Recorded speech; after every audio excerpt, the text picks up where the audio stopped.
hiburan tanah air tentu menarik perhatian setiap orang yang ingin terjun langsung di dalamnya. Banyak orang dengan berbagai cara meraih popularitas dengan cara mereka demi mentasbihkan karir sebagai selebriti. Namun, mungkin tidak begitu berlaku pada Yunita. Mantan istri Daus Mini itu justru pasrah akan kondisi karir menyanyinya saat ini. Dijumpai beberapa waktu lalu usai datangi Komnas Anak, ibu satu anak itu mengungkapkan perihal karir menyanyinya. Ia mengatakan telah mantap berhijab dan mencoba menjadi pribadi yang lebih baik. Lantas benarkah dirinya akan sepenuhnya meninggalkan karirnya di dunia hiburan tanah air?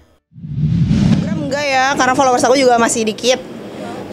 Sibuknya sih jadi ibu rumah tangga pasti, terus juga sibuk berjualan online, terus juga kadang-kadang suka masih syuting FTV kayak gitu sih.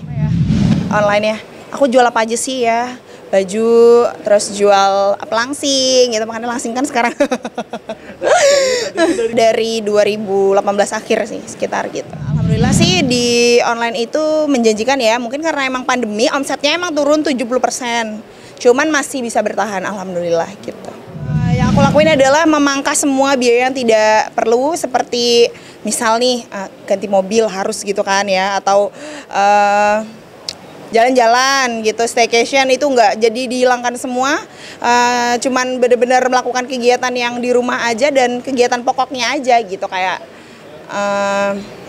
apa ya, ya di rumah aja lah intinya gitu, kayak biasanya makan di luar, terus jadi lebih sering makan di rumah kayak gitu. Kalau nyanyi emang aku vakum ya, karena udah berhijab bingung juga ya kalau nyanyi dangdut tuh gimana gitu kan, karena pandemi kan juga job nyanyi emang bener-bener nggak ada. Jadi insya Allah sih ke depannya pengen balik nyanyi lagi, kalau ada yang mau manggil ya, berhijab loh tapi.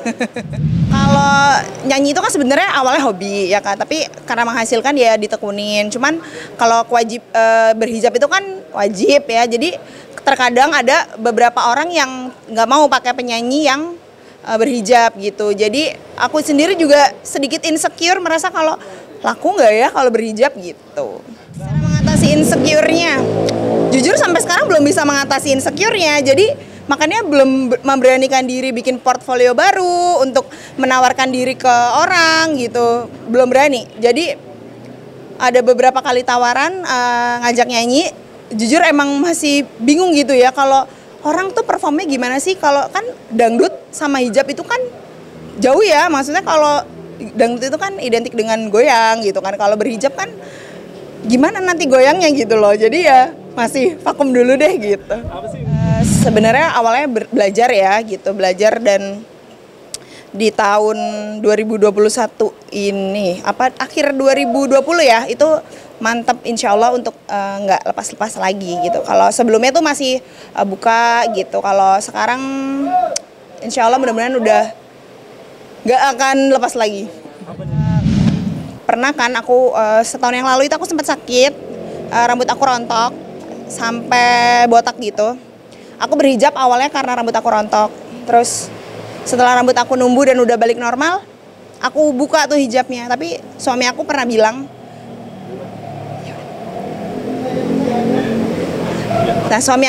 kalau sayang kamu tuh lebih cantik kalau berhijab, kata dia gitu. Itu pelan tapi dalam sih menurut aku. Jadi ya nggak ada salahnya aku belajar kan menjadi yang lebih baik gitu, bukan jadi yang lebih buruk seperti itu. Yang dirasakan? Yang dirasain ya, karena tadinya tuh nyanyi dangdut gitu pakai bajunya masih sering yang terbuka-terbuka gitu kan. Kalau sekarang tertutup itu merasa lebih nggak waspada lagi gitu. Kalau dulu tuh misalnya pakai baju pendek gitu, ngerasa diliatin cowok-cowok gitu. Kalau sekarang udah berhijab tuh laki-laki lebih menundukkan pandangannya seperti itu. Baju yang lama udah di museumin semua. Jadi ada beberapa yang masih dipakai tapi di rumah aja gitu ya. Terus kalau yang baju-baju nyanyi udah di pre-love semua dan dijual-jualin ya kalau baju nyanyi. Kalau sisanya sih ya dibagi-bagi aja ke saudara. Karena emang belum pede aja gitu untuk nyanyi sambil berhijab gitu, aku belum pede aja. Cuman kalau di entertain sih masih, karena kalau kayak syuting gitu aku masih. Jadi cuman ambil syuting yang boleh berhijab aja ya gitu, kan agak sulit juga ya gitu. Kalau dulu kan FTV-nya misalnya sebulan bisa dapat 4-5 kali, kalau sekarang mungkin cuma sekali kayak gitu. Gak ada larangan apa-apa, karena kan kita juga, suami kan kebetulan juga di entertain ya gitu kan, dia drummer, jadi udah tau lah kalau di entertain tuh kayak gimana, jadi ya sama-sama ngerti aja gitu. Ya kalau dibilang berhijab itu kan, ya kalau dibilang enakan mana berhijab sama nggak berhijab, jujur enakan nggak panas gitu kan. Tapi kalau merasa nyaman dan tenang aja gitu loh, kalau amit-amit jabang bayi nih, kalau tiba-tiba dipanggil sama yang maha kuasa gitu udah dalam keadaan berhijab kan, seenggaknya udah, ya Allah ini saya udah belajar jadi yang lebih baik kayak gitu. Sebenarnya kemarin-kemarin sih udah beberapa kali ditawarin buat cover-cover di YouTube gitu ya. Jadi ambil jalan ninja aja dulu ya, cover.